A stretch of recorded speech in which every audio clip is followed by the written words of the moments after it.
Hi everyone, today I'll talk to you about self-myofascial release, or that's more popularly known as the foam roller stretches.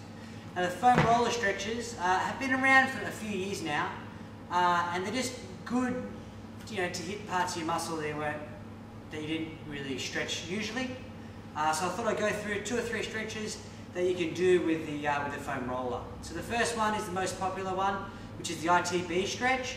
Okay, so what I'm going to do is the ITB attaches just above your knee and goes right up to the top of your hip.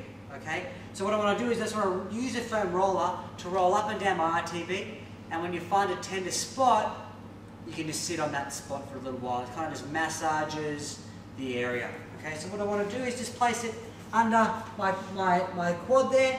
Okay, and I want to rest on my elbow and I just roll up and down the foam roller. Okay. Obviously, if it's quite tender, you'd put more weight on your arm, okay, so that you could, handle the weight.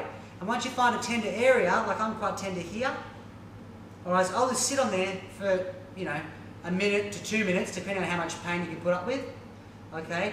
And after 2 minutes, you'll find the pain will slowly diminish, and then you can keep going, okay. So there's the first one, this is the ITB, alright. Most people have a tight ITB, but it doesn't affect many people. Everyone has a tight ITB, most people, okay, but it only affects some people.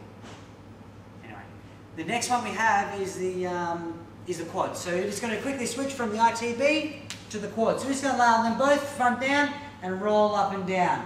Okay, I find I'm quite tight at the top of my quad, so I'm just going to sit here for a little bit and really find that stretching me out. Okay, and it's really easy.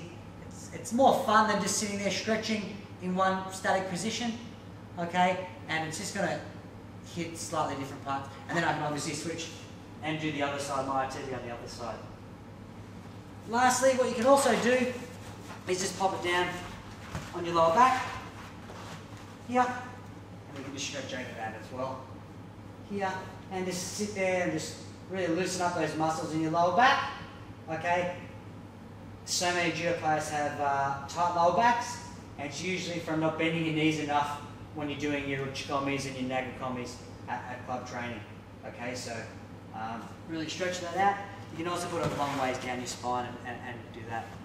So yeah, self-myofascial release or foam roller, it is really good, something different. It's also really good to stretch your quads in that when a lot of people like me have knee injuries and they find it quite uncomfortable to get in this sort of position where you can stretch out the quads in a rolling position and you don't have to get the knee in an awkward angle. Okay. Yeah, so thanks for watching, and if you want to buy one of these, they're about $60, but what you can do is instead go to the local hardware store and buy a piece of PVC piping. You probably buy a 2-meter long PVC pipe for about $10, cut it in half, and then there you got 2 foam rollers for $10 opposed to paying the big money for one of these fancy ones. But that's up to you. Thanks for watching.